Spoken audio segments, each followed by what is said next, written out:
Anatomy सच में उतनी tough होती है? डाइसेक्शन क्यों करते हो हम लोग? ये इंपॉर्टेंस है बोन सेट का। ये प्लेटफॉर्म सबसे बेस्ट है फर्स्ट ईयर एमबीबीएस के लिए। हाय गाइस, मेरा नाम है सन्मय और स्वागत करते हैं हम इस वीडियो में। इस वीडियो में हम देखेंगे कि फर्स्ट ईयर एमबीबीएस का पूरा गाइड, मतलब ज्यादातर एकेडमिक के लिए जाएंगे, बाकी चीजें भी थोड़ी फार देख लेंगे। तो देखते हैं, शुरू करते हैं इस वीडियो को। तो एमबीबीएस में मेनली 3 सब्जेक्ट्स होते हैं। चौथा पीएसएम भी होता है, लेकिन मेनली 3 सब्जेक्ट होते हैं जिनकी आपको यूनिवर्सिटी देनी पड़ती है। तो फर्स्ट सब्जेक्ट है एनाटॉमी, सेकंड है फिजियोलॉजी और थर्ड है बायोकेमिस्ट्री। फोर्थ सब्जेक्ट मैंने बताया पीएसएम करके, कम्युनिटी मेडिसिन होता है। उसकी एग्जाम नहीं होती, लेकिन टीचर्स आपको कुछ नोट्स वगैरह प्रोवाइड कर देंगे, उसके बेसिस पे छोटी मोटी एग्जाम होती है। तो बात करते हैं एनाटॉमी के बारे में। तो इस सब्जेक्ट से सब जानने से पहले मैं आप सभी को कॉन्ग्रेचुलेशन कहना चाहूँगा, क्योंकि आप नीट 2024 क्रैक करके मेडिकल कॉलेज में आए, ये कोई छोटी बात नहीं है। तो सभी को कॉन्ग्रेचुलेशंस। तो सबसे पहले मैं बताना चाहूँगा एमबीबीएस कैसा है। तो एमबीबीएस ना ही उतना ज़्यादा टफ है, ना ही उतना ज़्यादा आसान है। बस आपको कोई यहाँ पे कंपटीशन या रैंकिंग इसकी टेंशन नहीं है। आपको सिर्फ सीधा पास होना है और मतलब अच्छा नॉलेज गेन करना है, अच्छी प्रैक्टिस करनी है, आपका अच्छा बेस तैयार करना है एमबीबीएस के लिए, फर्स्ट ईयर के लिए। तो यही चीज़ें स्टार्टिंग में रहती है। तो मैं आपको बताना चाहूँगा यहाँ पे सबसे इंपॉर्टेंट टास्क वही है कि आपको पास होना है। पर हाँ, वही है, यहाँ पे पास होना ही हार्ड होता है। तो शुरू करते हैं वीडियो को। एनाटॉमी के बारे में हम बात करेंगे। एनाटॉमी इतना मतलब सब्जेक्ट्स एमबीबीएस के इतने ज़्यादा वास्ट है कि मतलब नीट का जो सिलेबस है उससे ज़्यादा वास्ट एमबीबीएस का सिलेबस है यहाँ पे। एनाटॉमी ऐसा सब्जेक्ट है कि जो नीट के बच्चों के लिए, जैसे कुछ कुछ बच्चों के लिए फिजिक्स टफ रहता था, मतलब मोस्टली स्टूडेंट्स के लिए टफ फिजिक्स नहीं, इतना आसान नहीं होता है, तो वैसा ही एनाटॉमी यहाँ पे है। तो एनाटॉमी में बहुत ज़्यादा टर्मिनोलॉजीज होते हैं, वो याद करने होते हैं, मतलब ऐसे ऐसे नेम्स होते हैं, डायग्राम्स वगैरह होते हैं, वो बहुत ज़्यादा बच्चों को हार्ड जाता है। तो मैं बुक्स रेफर करना चाहूँगा कि एनाटॉमी में मोस्टली 2 बुक्स होती है, बीडी चौरसिया और second is Vishram Singh. BD Chaurasia is like standard book होती है, जिससे बहुत ज़्यादा नॉलेज आप गेन कर सकते हो, डायग्राम्स वगैरह दी है, क्लिनिकल बॉक्सेस भी अच्छे दिए हैं, ये बीडी चौरसिया की पार्ट हुई। और विश्राम सिंह की बात करूँ तो विश्राम सिंह कंपैरेटिवली इजी बुक है, और यहाँ के डायग्राम से वो बीडीसी से कंपैरेटिवली इजी माने जाते हैं। तो क्लिनिकल इसमें भी अच्छा दिया है, और टीचर्स रेफर करते हैं कि आप न्यूरो एनाट विश्राम सिंह से पढ़ो, वो भी अच्छी बात है। तो ये बात करें हम ग्रॉस और जनरल की। जनरल की एक छोटी बुक आती है, हैंडबुक, तो उसमें से जनरल एनाटॉमी क्या आपका हो जाएगा। उसके बाद में बात करें एनाटॉमी के बारे में, तो हिस्टोलॉजी और एम्ब्रियोलॉजी, ये 2 सब्जेक्ट्स भी एनाटॉमी का पार्ट होते हैं। हिस्टोलॉजी और एम्ब्रियोलॉजी ये दिखने में छोटे छोटे होते हैं, लेकिन ये बहुत प्रीशियस है, और इससे क्वेश्चंस वगैरह आते हैं, डायग्राम्स आते हैं, जो कि बहुत अच्छे खासे मार्क्स आपको दे सकते हैं। तो इसके लिए बुक मैं आईबी सिंह की रेफर करूंगा। यहाँ से आजू बाजू कुछ भटकने की जरूरत नहीं है, ये बेस्ट बुक है आपके लिए। तो ये हुआ सारा एनाटॉमी का। जितना टफ दिखता है उतना है नहीं वो, मतलब आपको धीरे धीरे आदत हो जाएगी। आपको कैसे पेपर लिखना है बता देंगे हम, कि मतलब डायग्राम्स ज़्यादा निकालनी है, पेपर प्रेजेंटेशन अच्छा होना चाहिए। तो ये सारी बातें हुई एनाटॉमी की। अब हम देखते हैं फिजियोलॉजी में। तो फिजियोलॉजी कंपैरेटिवली इन 3 ही सब्जेक्ट में से आसान माना जाता है। इजी बोलते हैं सब लोग कि फिजियोलॉजी आसान होती है। तो फिजियोलॉजी मतलब आप 12th के बेसिस पे कुछ कुछ आंसर लिख सकते हो, लेकिन अच्छे खासे मार्क्स नहीं ला सकते उससे। तो बुक्स में रेफर करना चाहूँगा कि फर्स्ट बुक है गाइटन, जो कि मोस्टली टीचर्स सब बताते हैं कि गाइटन रीड करो, गाइटन रीड करो, जो कि बाहर के ऑथर ने लिखी है, फॉरेन ऑथर है उनके।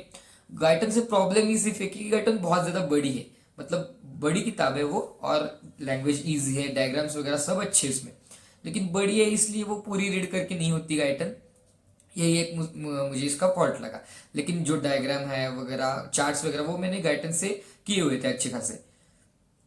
सेकंड बुक पे आते हैं, वो होते हैं सेम्बुलिंगम। बहुत इजी बुक मानी जाती है ये, बेसिक लेवल से, मतलब आप अच्छे से लैंग्वेज में अंडरस्टैंड कर पाओगे, डायग्राम्स वगैरह दिया, और अच्छे खासे मार्क आप स्कोर कर सकते हो, पेपर में अच्छा लिख सकते हो सेम्बुलिंगम से। तो थर्ड में आता हूँ जीके पाल और एके जैन। वो दोनों भी बुक बहुत अच्छी बुक है, मैंने पर्सनली रीड नहीं की, लेकिन दोस्तों का एक्सपीरियंस बताते हैं वो अच्छी बुक है। लेकिन इन दोनों में से अच्छी मैं बताऊंगा जीके पाल कंपेरेटिवली अच्छी है एके जैन से। तो फोर्थ अभी आते हैं हम वीडी जोशी पे, जो कि मैंने पर्सनली पूरी रीड की थी, वीडी जोशी बुक, जो कि कंसाइज फॉर्म है, गाइटन का ही कंसाइज फॉर्म है, जो जिसमें क्वेश्चन और आंसर के फॉर्मेट में सारे कंसेप्ट दिए हुए हैं, डायग्राम्स भी थोड़ी फार दिए हुए हैं। तो बहुत अच्छी बुक है ये भी, तो वीडी जोशी। उसके बाद हम आते हैं कि मतलब फिजियोलॉजी की बात बीजे और जेजे नोट्स के बिना नहीं कर सकते हम लोग। तो ये भी बहुत इंपॉर्टेंट नोट्स है, बीजे नोट्स करके, जेजे नोट्स करके, जिसमें सारी फिजियोलॉजी पॉइंट वाइज अच्छे से डायग्राम वगैरह करके दी गई है। एनाटॉमी में बताना रह गया कि एनाटॉमी में भी जोहरी एमबीबीएस करके यूट्यूब चैनल है, उनके नोट्स बहुत ही अच्छे आते हैं गाइस कि, और उनके यूट्यूब वीडियोस भी बहुत अच्छे हैं, जिससे आप अच्छा खासा पढ़ के एनाटॉमी समझ सकते हो। उसके बाद में आप बुक रीड करो तो अंडरस्टैंडिंग बहुत अच्छा होता है। तो ये हुई एनाटॉमी और फिजियोलॉजी की बातें। अब आते हैं बायोकेमिस्ट्री के।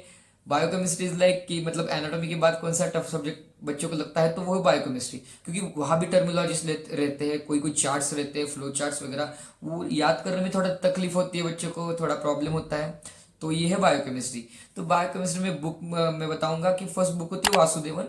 वासुदेवन वो जो टीचर्स बताते हैं आपको कि रीड करो, अच्छी है वो, मतलब कंसेप्ट क्लियर होते हैं। लेकिन उस बुक के बाद भी वही प्रॉब्लम है कि वो बहुत ज़्यादा बड़ी है, पूरी रीड करके नहीं होती। तो हम एक सेकंड ऑप्शन पे आते हैं जो कि है Satyanarayan. Satyanarayan is like story format में, इजी लैंग्वेज है वासुदेवन से, और आप वो भी रीड कर सकते हो। दोनों बुक में से जिसको जो आप प्रेफर करें वो कंटिन्यूसली पढ़ते रहिए, आपको दोनों का भी बेनिफिट हो जाएगा। तो थर्ड बात करते हैं कि जो भी नोट्स, वो है जाम्बुलकर सर के नोट्स। यूट्यूब पे जाम्बुलकर सर के बहुत सारे वीडियोस आपको मिल जाएंगे, और उनके लेक्चर देखने के बाद, वो नोट्स रीड करने के बाद आपको बहुत अच्छी बायोकेमिस्ट्री की अंडरस्टैंडिंग हो जाएगी, कोई प्रॉब्लम नहीं आएगा। तो ये थी पूरी बायोकेमिस्ट्री की बातें। इससे करके आप तीन ही सब्जेक्ट्स एमबीबीएस में अच्छे से टैकल कर सकते हो। बाकी मैंने पीएसएम का वगैरह बता दिया। अब सबसे इंपॉर्टेंट बात कि बोन सेट का क्या करें सर। तो बोन सेट का मैं बताऊँ कि एमबीबीएस से सारा कोर्स है, ये ओरिजिनलिटी और प्रैक्टिकलिटी पर बेस होता है यार। इस यहाँ सारी चीज़ आपको प्रैक्टिकल करनी पड़ती है। ऐसा नहीं कि कुछ ऐप में वगैरह देख लिया, एटलस वगैरह ऐप आते हैं जिसमें बोन्स वगैरह दिखते हैं, उसमें से देख लिया और फिर जाके वो नहीं हो सकता। यहाँ पे आपको बोन सेट वगैरह लेना पड़ेगा, वो पढ़ना पड़ेगा वहाँ से।